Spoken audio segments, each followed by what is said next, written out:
அதில் ஒரு கிளாஸ் ரவை வந்து ஃபஸ்ட்டு அடிச்சிட்டு வந்துடலாம். இது வந்து அரைச்சிட்டு இது வந்து வறுத்த ரவை. இதை வந்து ஃபஸ்ட்டு அடிச்சிட்டு வந்துடலாம். இப்போ வந்து பொடிசாக இப்போ அரைச்சிட்டு வந்தாச்சு ரவை. இப்போ இது கூட என்ன பண்ணணும்னு பார்த்தீங்கன்னா, 1 கப்பு நீங்கள் ரவை எடுத்திங்கன்னா 1/2 கப் சர்க்கரை சேர்த்துக்கணும். நாங்கள் கிளாஸில் எடுத்துருக்கோம். அதனால் 1/2 கிளாஸ் வந்து நாங்கள் சர்க்கரை சேர்த்துக்கிட்டோம். இப்போ இதையும் போட்டு மையாக அரைச்சிட்டு வந்துடலாம். மிக்சிங் பவுலில் இப்போ அரைச்சிட்டு வந்த சுகர் ரவை ரெண்டையுமே இப்போ அரைச்சிட்டு வந்த அந்த பவுடரோட நம்ம பால் சேர்த்துக்கலாம். 1/4 லிட்டர் பால் எடுத்திருக்கேன். அதாவது 1 கிளாஸ் அளவு நீங்கள் எடுத்துக்கோங்க. நான் 1/4 லிட்டர் பால் எடுத்திருக்கேன். நான் வந்து கொஞ்சம் பெரிய சைஸில் எடுத்துருக்கிறதுனால இதையுமே நான் பெரிய சைஸில் எடுத்துக்கிறேன். 1/2 கிளாஸ் மைதா சேர்த்துக்கிறோம். ஃபஸ்ட்டு நம்ம கன்சிஸ்டன்சி பார்க்கணும். கன்சிஸ்டன்சி இது வந்து 1/2 கிளாஸில் வரலன்னா 1 கிளாஸ் சேர்த்துக்கோங்க. நம்ம இன்னும் ஒரு 1/2 கிளாஸ் சேர்த்துக்கலாம். இது கொஞ்சம் திக்காக இருக்கணும், அப்போ தான் கேக் வந்து நல்லா வரும். ஸோ இன்னும் 1/2 கிளாஸ் சேர்த்துக்கோங்க. சேர்த்துட்டு நல்லா கட்டி இல்லாமல் இந்த மாதிரி மிக்ஸ் பண்ணி விட்டுருங்க. நீங்கள் கோதுமை மாவும் எடுக்கலாம், மைதாவும் எடுக்கலாம். உங்களுக்கு எது பிடிச்சிருக்கோ அதை எடுத்துக்கலாம். மிக்ஸ் பண்ணி அதே கிளாஸில் வந்து ரீஃபைண்ட் ஆயில் 1/4 கப்பு நான் வந்து கிளாஸில் சேர்த்துக்கிறேன். 1/4 கிளாஸ் எடுத்துக்கோங்க. கப்பில் சேர்த்திங்கன்னா 1/4 கப்பு நாங்கள் கிளாஸில் சேர்த்துக்கிறோம். இப்போ இதையுமே நல்லா மிக்ஸ் பண்ணி விட்டுடணும். அந்த ஆயில் இருக்கிறதே தெரியக்கூடாது, அந்தளவுக்கு மிக்ஸ் பண்ணிகிட்டே இருங்க. கூட என்ன பண்ணோம் அப்படின்னு பார்த்தீங்கன்னா, நாங்கள் 1 முட்டை எடுத்துருக்கோம். முட்டை வேணாங்கிறவங்க ஸ்கிப் பண்ணிடலாம். நாங்கள் அடிஷ்னலாக தான் ஆட் பண்ண போகிறோம். 1 முட்டை இதை வந்து தனியாக கூட நீங்கள் விஸ்க் பண்ணி இதில் நீங்கள் ஆட் பண்ணிக்கலாம். இப்போ இதை நல்லா நீங்கள் கைவிடாமல் மிக்ஸ் பண்ணிகிட்டே இருக்கணும். அந்த மிக்ஸ் ஆகிட்டு இந்த மாதிரி எக்ஸ்ட்ரா எதுவுமே வெளியில் தெரியக்கூடாது, அந்தளவுக்கு மிக்ஸ் ஆகணும். 1/2 டீஸ்பூனுக்கு வந்து பேக்கிங் சோடா, அதாவது ஆப்ப பவுடர் போட்டுக்கோங்க. ஆப்ப சோடான்னு சொல்லுவாங்க, அதை சேர்த்துக்கோங்க.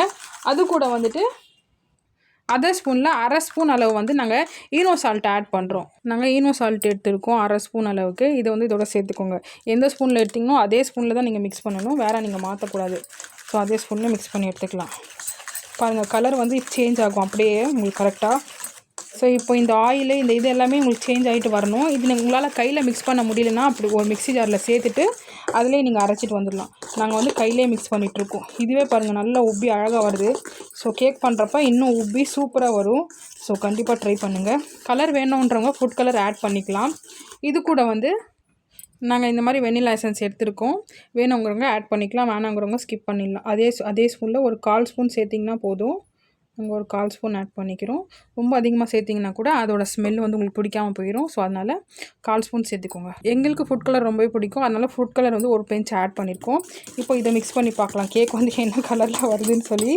அநேகமாக இது ஆரஞ்சு கலரில் தான் வரும். ஸோ ஃப்ளஃபினஸ்ஸாகவும் வரும்னு நினைக்கிறேன். ஸோ கண்டிப்பாக ட்ரை பண்ணுங்கள். நான் ஃபினிஷ் பண்ணி முடிச்சுட்டு உங்களுக்கு காட்டுறேன். அவ்வளோதான் ஃப்ரெண்ட்ஸ், மிக்ஸ் பண்ணியாச்சு. இந்த கன்சிஸ்டன்சியில் இருக்கணும். ரொம்ப ஃபாஸ்ட்டாகவும் விலகக்கூடாது, ரொம்ப ஸ்லோவாகவும் விலகக்கூடாது, அந்தளவுக்கு இருக்கணும் கன்சிஸ்டன்சி, அதோட கன்சிஸ்டன்சி.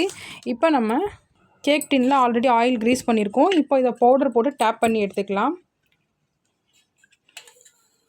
போடுங்க.